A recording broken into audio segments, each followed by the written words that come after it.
Hey folks, it's your buddy Mike Messier. This is Mike's instant audiobook review of Tulsi Gabbard for Love and Country. If you don't know who Tulsi Gabbard is, you may have seen her on the Joe Rogan podcast or the YouTube clips on Joe Rogan. She's often on Bill Maher's panel of guests. Basically, she's, from a physical aesthetic standpoint, probably the most attractive politician in the United States going these days on the female spectrum. And Tulsi is from Hawaii. I didn't know this, but in the book she reveals that her mother was, white, Caucasian, as it were, and her father was from America, Samoa. So that's interesting. Tulsi was, had political office in Hawaii a couple of times, and she served in the U.S. military. And she ran for president in 2020, where she got a bit of fame because she was on the Democratic side of things, and on the Democratic debate night one, I guess they had so many Democrats ran for office, they had to split them up into two nights. And Tulsi went after Kamala Harris, who was kind of like, protected, or kind of the golden child of the Democratic Party at that time. And Tulsi went right after her on some hypocrisies, I believe about smoking the old ganja. I believe that's what it was. And so Tulsi found herself kind of being exiled and not really welcome to the reindeer games anymore of the Democratic Party. And she goes into more details on that in this book. And she eventually left the Democratic Party. And you might be thinking, okay, well, now she's a Republican. Well, I don't think she is. I don't think she's officially declared herself a Republican. She has been on, Tucker Carlson's podcast or show or whatever. But I think it's just kind of interesting that we're in such a divided society now that it's like if you're on someone's podcast or if you say one sentence, suddenly people have this whole outlook of your life, like you're on this side of things or that side of things, or you must think. And I've had people accuse me of things, it's just absurd, and people are assholes, you know what I mean? But Tulsi's got a good spirit, and if anyone asks, well, Mike, who would you vote for president? I always mention Tulsi Gabbard, and to me, she's kind of like picking up the torch of individual thought that a Jesse Ventura, although he's still doing that himself, but Jesse doesn't seem like he's up for running anytime soon.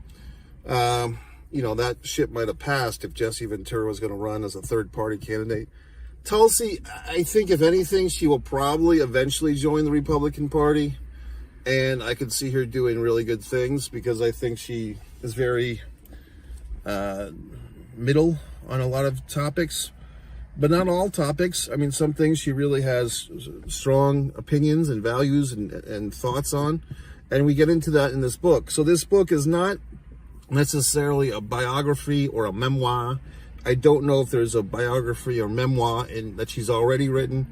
This is more of a state of the affairs. This book will probably not age particularly well, just because, 5 years from now, 10 years from now, maybe some of the timely topics discussed in this book won't be such an issue, or they will have been resolved one way or another, or we'll all be dead.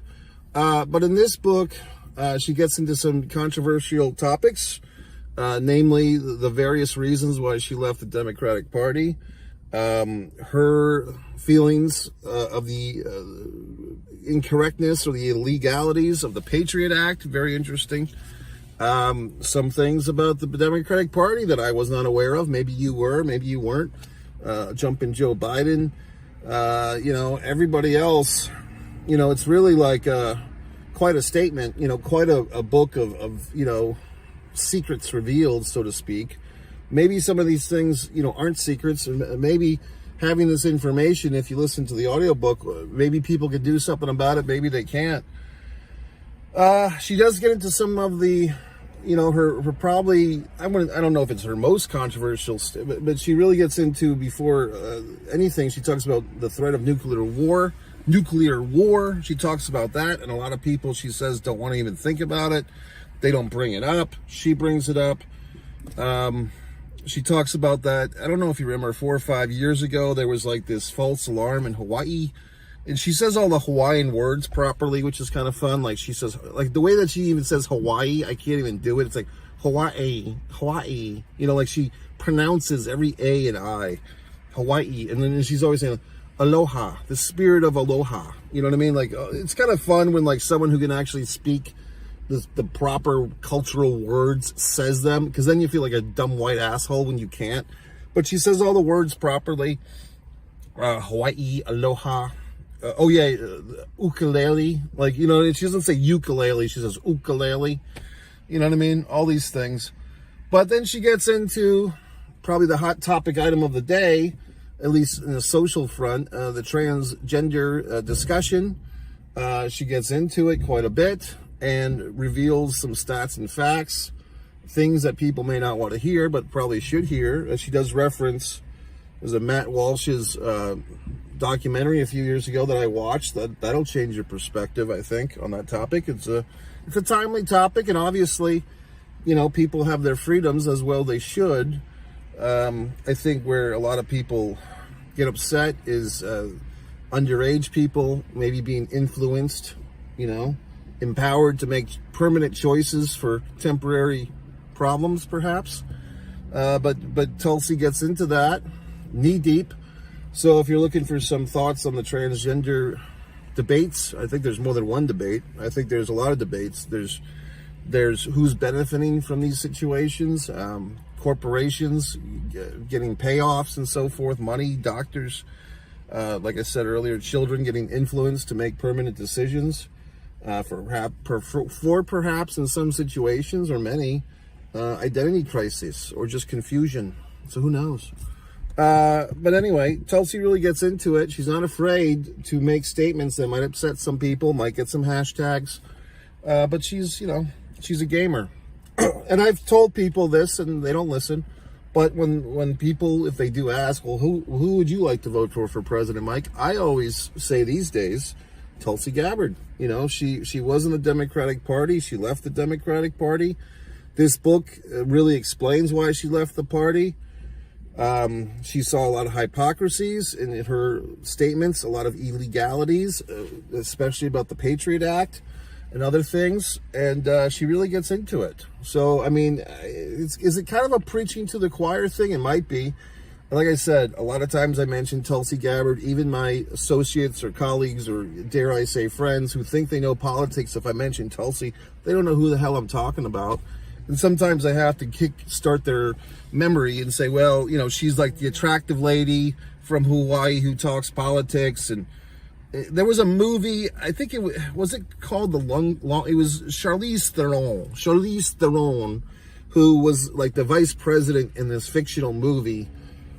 Was it called The Long Shot, or was it called something else? But basically, she's like the vice president, and she's gonna, you know, run for president. And then she has this, Seth Rogen becomes her boyfriend through a couple of circumstances, and so on and so forth. Pretty good movie. I don't know if I did a Mike Sense to movie review on it back then. I don't even know if it was titled The Long Shot, but it was Charlize Theron playing the vice president who wanted to become the president.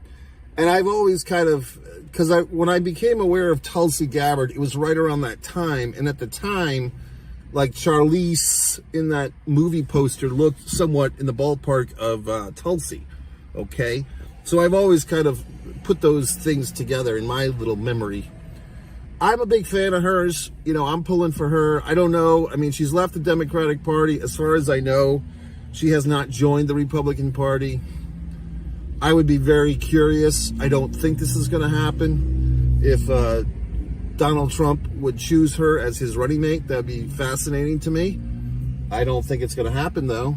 I think there's Officer Tatum on YouTube had some revealing information that Trump might have already chosen his VP person. I thought Trump might have said that at that debate last week, but he didn't. Anyway, I'm a big fan of Tulsi. I would rather her be president than anybody else going these days. I think she has the integrity. As a former military person, she talks about how she had to read the list of the deceased every day in the military when she was actually fighting and for our country, and very, you know, sad. So, I mean, I'm a big fan of hers. So I say, listen to the book, Tulsi Gabbard, Loving Country. I give it a nice 4 out of 5.